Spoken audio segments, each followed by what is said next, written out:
So hi! Welcome and welcome back to my YouTube channel, and for today's tutorial guys, ituturo ko sa inyo kung paano nga ba umorder ng items sa Temu gamit ang credit card.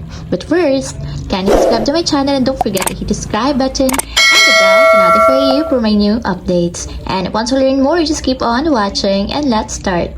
So ayan guys, for today's video, i-open lang natin ang ating Temu account or yung ating Temu app.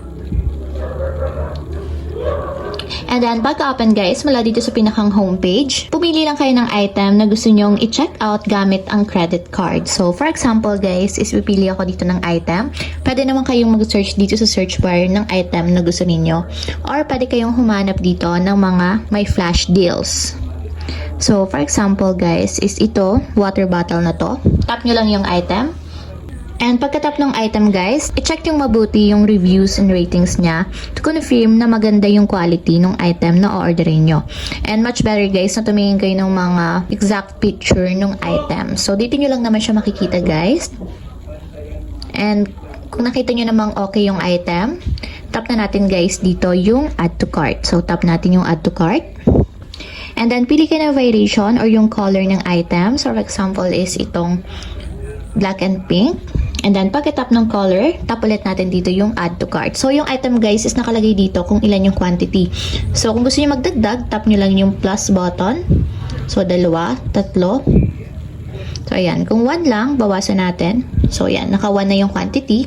And then, tap natin dito yung add to cart. And then, after nyo guys ma-add to cart yung item, tap nyo yung cart nyo para ma-check out na natin yung item na in-add to cart natin. So, ayan guys.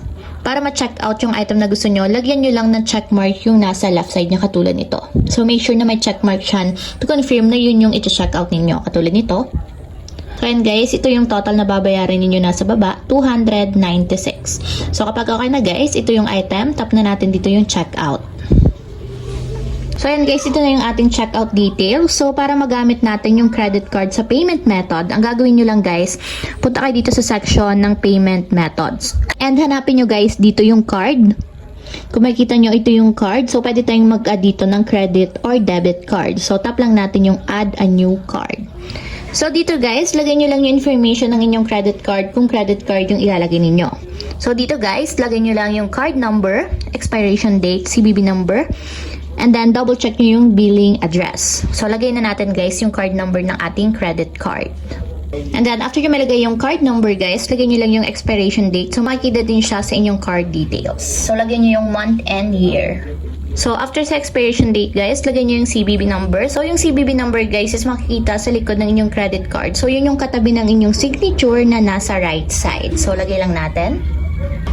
So, okay na guys. After nyo malagay yung card number, expiration date, and then CVV number, confirm nyo yung billing address.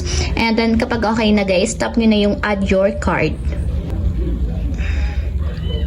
So, kung makikita nyo guys, added successfully. So, naka-enable na agad dito yung credit card natin. Make sure na mayroong lock dun sa circle ng inyong credit card. So, ayan. So, dapat ganyan yung tsura niya guys para ma-confirm yung credit card. So, kapag okay na guys, nakatapat na siya sa credit card, tap nyo na dito yung submit order. And ayan guys, payment processing. So, nagpa-process na yung ating payment through credit card. So, payment successfully na siya.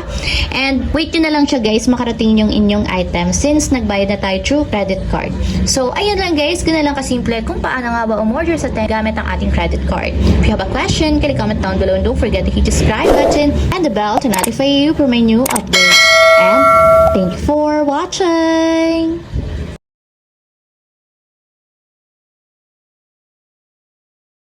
Living life, every day, late at night, not okay.